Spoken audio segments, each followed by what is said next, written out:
সন্ধ্যা এখন 7টা। ছাদ ডেকোরেশনের কাজ কমপ্লিট, শুধু রান্নাটাই কিছুটা বাকি আছে। আমার সোনা যে লেহেঙ্গাটা পরে আছে, এবছরের জন্মদিনে ওর মা ওকে গিফট করেছে, তাই আমি বললাম জানো তুই ওকে নিজে হাতে পরিয়ে সুন্দর করে সাজিয়ে দে।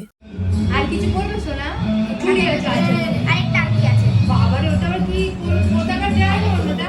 ভেবেছিলাম দুই বোনে একই রকম শাড়ি পরবো, এই গরমের জন্য জানো একদমই ইচ্ছা করলো না শাড়ি পরতে।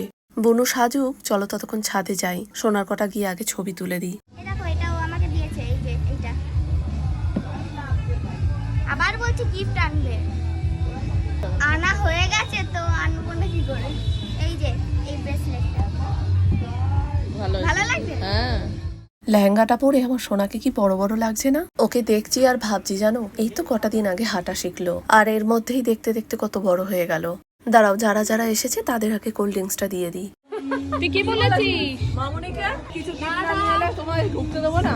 মামার সাথে তো মামুনি ভয়ে দৌড়ালো গিফট আনতে। বাড়ির ফাঁকা, বলেছে বাড়ির লোক ছাড়, বলেছে বাড়ির ওর লোক জন্য তো আমিও কিছু আনিনি। আমি কিন্তু তোকে সকালে বলেই এসেছি, আমি কিন্তু কোনো গিফট আনিনি, সত্যি কথাটা।